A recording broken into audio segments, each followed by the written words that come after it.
ఇవే బట్టలు వేసుకుని వచ్చినాడు ఇట్లా. చూడండి మా తాత గాంధీ తాత తప్పిపోయినాడు. ఆయన పోతాను, అక్కోళ్ళు అన్నోళ్ళు ఏం చెప్తారో చూద్దాము. విమానం పోతాను, విమానాశ్రయము అదే ఎక్కినాడంట మోదీ మొన్న. ఇక్కడ రాయలచూరులో వేయించినాను అని చెప్పా. అందుకని వస్తే మా తాత పొద్దున్నే నిద్ర లేచి మొహం కడుక్కొని వచ్చాయన్నాడు. మొహం కూడా కడగలేదు, వచ్చాయన్నాడు ఎయిర్పోర్ట్ చూసాక. మోదీ ఫోన్ చేయనాడంట. మోదీ ఫోన్ చేసి చెప్పినాడంట, ఇక్కడ ఎయిర్పోర్ట్ వేయించినాను చూడు అని. వచ్చేసినాడు మా తాత. పొద్దున్నే ఎదుగుతాడా కనిపించలేదు మా తాత. ఎట్లా ఫోటో అన్నా చూపిస్తా, చూసి చెప్పినట్లా కనిపిస్తున్నాడా? ఇప్పుడు కనపడలా, అప్పుడే ఫస్ట్ లో కనిపిస్తున్నాడు. చున్నా కనపడలేదా?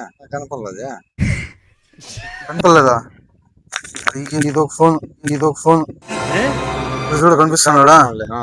మా తాత మొన్న తీపిసి ఫోటో ఇదే. ఇవే బట్టలు వేసుకుని వచ్చినాడు ఇట్లా.